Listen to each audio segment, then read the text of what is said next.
Hello, my name's Professor Sean O'Connell. I'm the Advisor of Studies for History Level 1, and I'd just like to welcome you to Queen's. I hope to meet many of you over the course of the next days, weeks, and months, and I wish you all the best for the next 3 years. So today I'm just going to talk to you a little bit about what you can expect at Queen's as a student of history. I'm going to begin with a little bit of discussion about the teaching itself. We have an emphasis on small group seminars and tutorials, and you'll be taught largely by the permanent members of research active staff. So that's people like myself, the professors and the senior lecturers and the lecturers at Queen's, who hopefully will transfer their passion for history to you all. We have a degree that has a strong focus on the enjoyment of history, but also on strong skills and employability. We want you to leave us with the great soft skills that graduate employers look for in graduates today.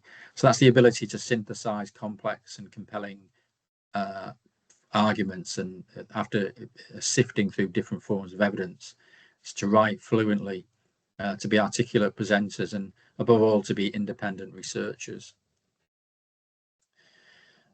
You'll discover very quickly that there's a really big range of topics and modules to explore history, whether you're interested in ancient history, medieval history, more contemporary history, whether you're interested in history of the Americas, the history of Africa and Asia, or closer to home, it's Irish and British history that you're interested in.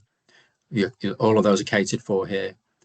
And we look equally broadly at different types of history, from political history through to gender history and public history. So obviously Irish history is a strength here at Queen's, but there's lots more to what we do as well.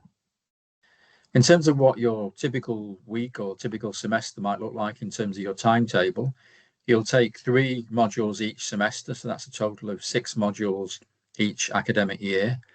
And typically you'll have around 9 hours of study per week, sometimes maybe 11 or 12 hours. It depends on individual modules in terms of what you take at any particular time. And a typical workload would be 6 hours of lectures a week, or between 3 and 6 hours of lectures a week, and between 3 and 6 hours of tutorials a week. And on top of that, then we expect you to do 10 hours per module, or around 30 hours per week in the laboratory. What the laboratory for us is in the library or online, reading articles, reading books, and preparing for your classes. What types of assessment do we ask you to undertake? Well, we have a broad range of different types of assessments. Some of those that you will encounter in level 1 will include tutorial journals, more standard assessments such as assessed essays, written exams, oral exams, group presentations, or you might be asked to write a public history proposal as part of a group, for example. So lots of different interesting and exciting ways of thinking about history and then being assessed in those different fashions. I mentioned earlier employability, and we have a number of modules across the 3 years which will focus on employability a little bit more, perhaps. An example of that is semester 2 module, Cabinets of Curiosity, where students go and work with museum staff and they develop exhibitions.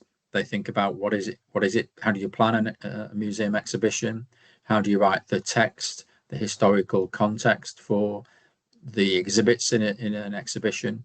So hopefully you can see, even in just this very quick summary, that's a really exciting way of doing history. It's a really interesting way of doing history, and it's one that when you explain to employers that you've done it, they'll be really interested and think, this is a student who may have developed some really interesting skills, the kind of skills that I'm looking for in somebody that I'd like to employ. In level 3, the peak for most of our students is to do their dissertation, and this is, they write 10 to 12,000 words on a topic which they've identified as something they're passionate about, and then they go away and they research it. It completes them as an undergraduate historian. It completes their journey. They have to look at the primary sources. They have to analyze those primary sources. They make arguments around those primary sources. They try and place those arguments within the context of the pre-existing history on their topic, and then they submit drafts and they discuss the drafts with their supervisor, and it goes backwards and forwards, and they polish and they enhance. That's really, really important sets of skills that are being developed in that module, and it's a module that really excites students.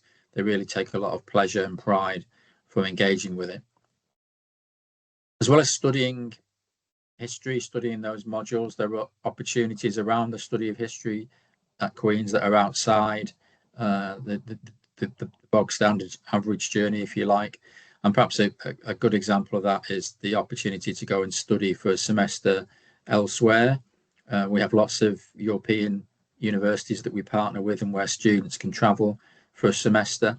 And there are also a number of international opportunities in the United States, in Canada, in Australia, for travel abroad as well and study abroad if you decide that that's something that interests you. Okay, that's a very quick run through, but I look forward to meeting you across the next days and weeks. And until I meet you, I'll just wish you well and have a great time at Queen's over the next 3 years. It's a pleasure to have you here. I look forward to meeting you all.